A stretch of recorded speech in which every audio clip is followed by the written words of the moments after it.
Well, the war in Ukraine continues, and despite Russian claims of scaling back attacks, cities in Ukraine say the assaults have continued.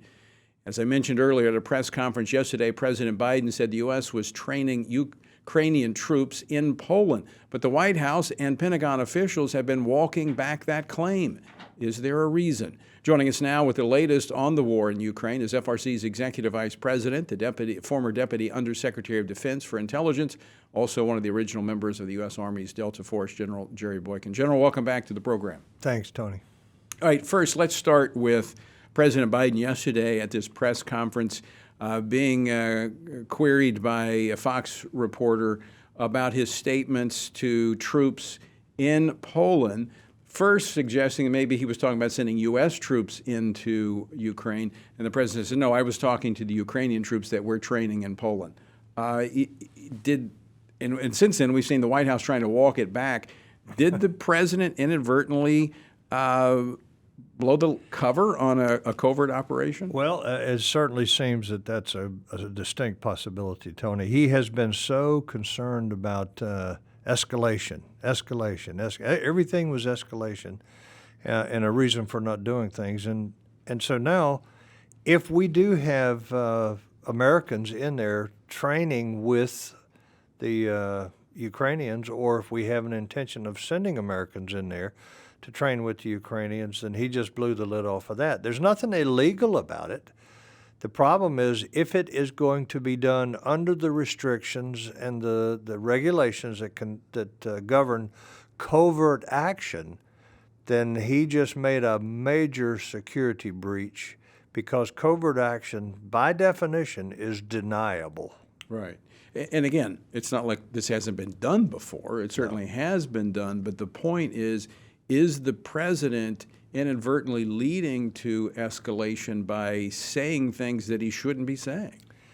And that is what it appears to be. You know, when you're the president of the United States and you've got a lot of things swirling around in your mind, then you forget sometimes which ones are highly classified. Right. You know, and something like this, I think that he just he speaks a lot of times without thinking. That's why people don't realize how the president has to be on the top of his game, and Right. so much that the president said is scripted for that very reason, because Right. the president is briefed every day on what is happening. I mean, not just when you have a war going on in Ukraine, but every day he receives a briefing on the hot spots around the world, the threats to the United States.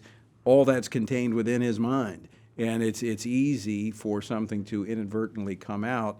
That's why it's really, really frightening when presidents go off script. Yeah, and he has such a terrible habit of doing that. And this is just a repeat of some of the other things that he has said that got everybody's attention and wondered, you know, when he talked about responding in kind to a chemical or biological attack. I mean, that was really... You can't mean that, because, first of all, these weapons are illegal.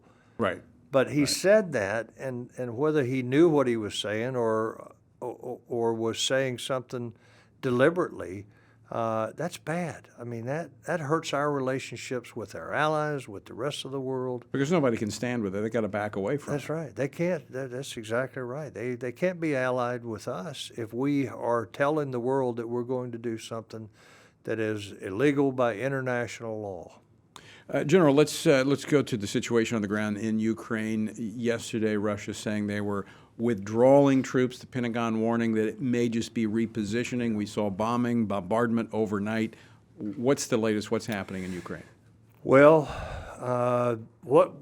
according to the press statements that were released today, the Russian army has started a move or repositioning to the north, in other words, back in the direction of Belarus. There is speculation that what they ultimately will do was make a loop around to the north and come down into the Donbass region, and that Putin is going to be willing to negotiate a settlement, a ceasefire, if he is allowed to keep the Donbass region, which gives him the land bridge that he has wanted all the way down into Crimea. What's the importance of the land bridge? Well, it's because of the Dardanelles, for example. That's a very narrow strait. We could shut that strait down, and Russian ships could not get up into there. And he controls that part of the world unless somebody wants to shut him down and prevent his ships from going in there and going to Crimea. And Crimea is a major issue now for him because they control that. And Crimea is a breadbasket for, among other things, but more importantly, it's a major port. There are major ports in there, and he does not want to lose access to those. It's an economic issue as well as a military and strategic issue. I'm going to go to today before the House Armed Services Committee. General Todd Walters, who is the U.S. European Command and NATO Supreme Allied Commander, he was asked by Congressman Gallagher about whether or not the deterrence that the U.S. pursued against Russia to try to keep them from going into Ukraine worked. Play clip number 1, please. Be fair to say that deterrence failed in Ukraine. Number one, I would say that NATO solidarity remained, and NATO's ability to effectively deter remained, and I can't argue with your conclusion. The deterrence that the U.S. sought was economic sanctions, and many of those sanctions were not actually deployed until after Russian troops deployed into Ukraine. Is the general speaking truth there? Oh, I think he's speaking truth. I also think that he's wishing that he was anywhere except before that congressional committee. I've kind of been there. Well, you just said something that was going to eventually come back to bite you, and I think he knows that he's going to get called on the carpet for that. So the economic sanctions that we pursued and threatened did not deter Russia from taking the actions that they took. Will the economic sanctions that are in effect, more being talked about, in fact, we've got a Russian trade bill that's hung up in the Senate because of other issues. We're going to talk about that tomorrow. Do we need more than economic sanctions? Well, listen, first of all, Putin calculated the impact of those sanctions before he went into Crimea. So he went in knowing that we were going to sanction him. It's the Russian people that are going to pay the price for this. It's the oligarchs that are going to pay the price. So do we need more than sanctions? Absolutely. We need to pump everything we can get to those Ukrainian soldiers in there who are just kicking the Russians all over the battlefield. You stop and think about, this is David and Goliath. You stop and think about the fact that 190,000 Russians, and what have you got? You got an army of 40, 50, 60,000 Ukrainians, and they're winning against 190,000. I've got to tell you, we need to give them everything we need, and I will tell you what I'm tired of.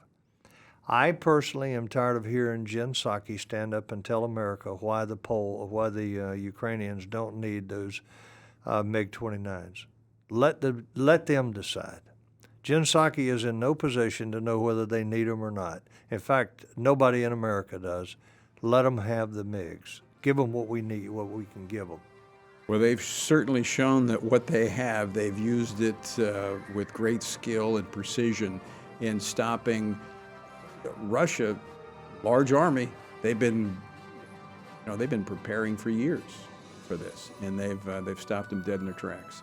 General Jerry Boykin, always great to talk to you. Thanks so much for